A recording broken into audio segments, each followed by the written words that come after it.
Greetings once again, my friends, and happy Friday. Happy Friday afternoon. You're almost there. The weekend is just upon us.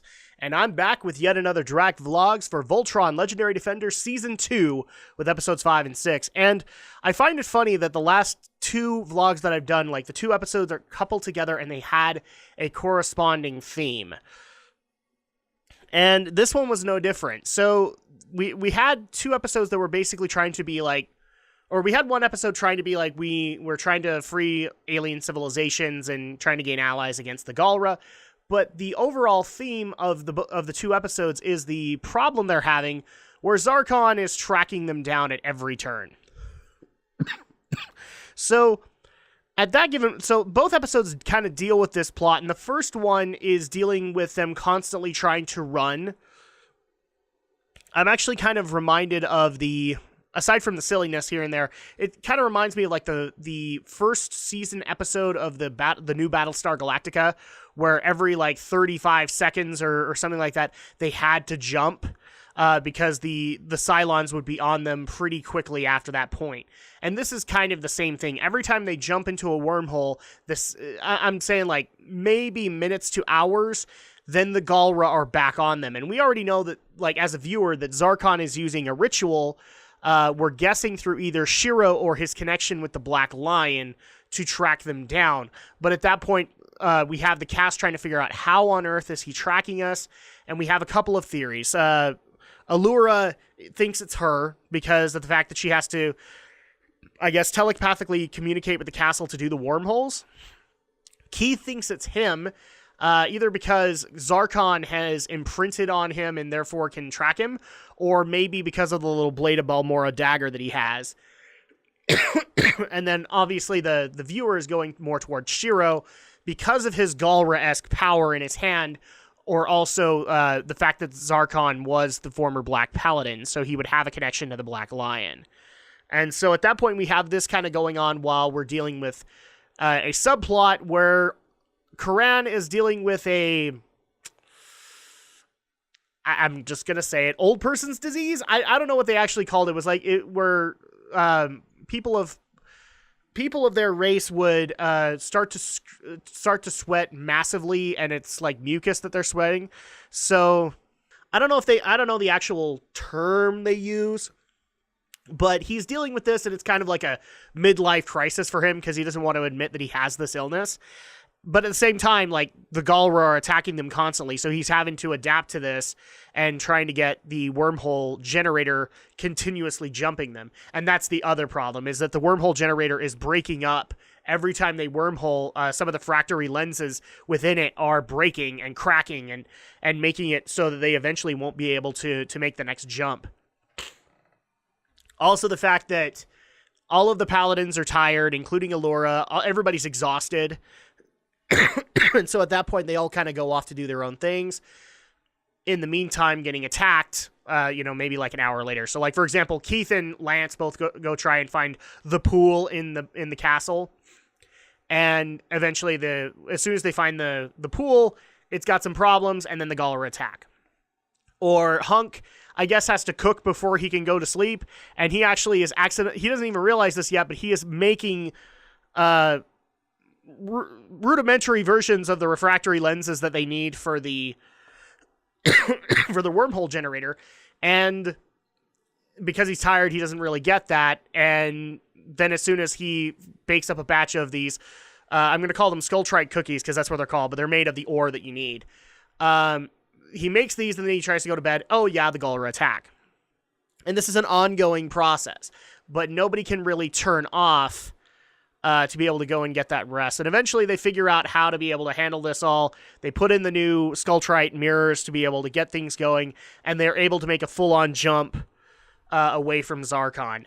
But they already acknowledge that it doesn't really matter. If Zarkon is tracking them, then he will find them again. So I did actually like the impending conflicts that they tried to do in there, where Karan had to deal with the fact that he had this illness, and he still had to make everything work. Because he's kind of the ship's engineer and the castle's first officer, so he's very much needed. It's not like he can sit back and rest. I also do like the impending aura of like paranoia, like, how on earth are they tracking us? and you have Allura and Keith thinking it's them, and you have Shiro kind of suspecting that maybe it's him, and it actually does a lot to be able to help with their interactions with one another, and it feeds really well into the next episode, where Keith and Allura have basically decided enough is enough. We're going to see if we're the person they're tracking. And they both kind of come to this decision separately, but then they decide to go together. They take one of the shuttles and they just go out into the middle of space. Basically on the premise of, if it's them they're tracking, Zarkon will warp in right there and they'll just get out of there, kind of thing. But at the same time, there's also they're trying to find a way to be able to track nearby Galra colonies, and they actually find one nearby that has taken basically a planet that's about to explode, and its indigenous species is trying to get out and onto a colony on their moon, while their planet's not necessarily going to explode, but its inner layer is like made of an acid, and so they're hoping that process will heal itself, and they'll go over to the moon while that process is taking hold. And it just so happens when they were about to leave, they were then attacked by the Galra, and a lot of their resources were taken, and their engines were shot down. So basically, the Galra made it so that they could not leave the planet. Now, again, you don't have Keith, so you can't make Voltron. The other 4 Paladins decide to go check on the Galra, but then they come across this race and try to help them get off the planet. But at the same time, the Galra that went in and attacked them get hailed by Zarkon and said, "Get your butt back there and take care of it, because we can sense Voltron." So then you have this conflict going on where they're trying to kill the alien race, and Voltron, or the Paladins that are there, are trying to help. But at the same time, you also have Keith and Allura, who are trying to determine whether or not it's them being tracked, and in turn having an accident with the shuttle that makes it so they can't get back. And it's, will they, won't they be able to do that? And I did like the kind of the paranoia that episode also left is, whom can you trust? And it also led to the conclusion that I thought it would, which I also liked, which is basically that it wasn't those 2 that were being tracked. It was Shiro not Shiro, but it was the Black Lion being tracked because of Zarkon's connection. So they realized that, and also realized that there's really nothing they can do about it. Because Zarkon is the former Black Lion Paladin. It's probably the Bayard that allows him to be able to do that.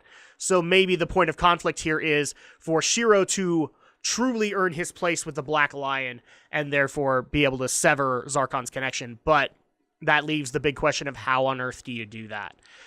So I've liked both episodes so far. I especially liked the the 5th episode, just because even though we had the disease going on, you also had a good little subplot of trying to figure out, like, how are we going to be able to make this next wormhole jump? How are we going to be able to do this if we're this exhausted? Not to say that the 6th episode wasn't good either. In fact, we got a couple of other lion unlocks and other kind of revelations about each character. But I mean, I would probably just put the 5th episode a little bit higher just because of the tension that they tried to admit. But I love the fact that the overall arcing plot of both of these episodes was, how on earth are they tracking us? And at the same time, we still need to be able to go out and save alien races and try and get in contact with the Blade of Balmora and try and fight off the Galra. So overall, again, this is just, it's adding on to the hype. It's adding on to the overall story that they're trying to tell for season 2. It makes me even more excited to go into the next episodes. But that's going to go ahead and have to wait until next week, and I'm going to go ahead and wrap things up. So, yeah, I liked episode 5 and 6, and I still recommend Voltron season 2 if you haven't seen it. If you haven't seen season 1, go check that out as well. And, of course, I'm going to go ahead and wrap things up. Thank you guys so much for watching all the videos that have come out this week, continuing to subscribe, like, comment, give me your feedback. I appreciate and love you all. And, of course, I will see you guys on Monday for the next video.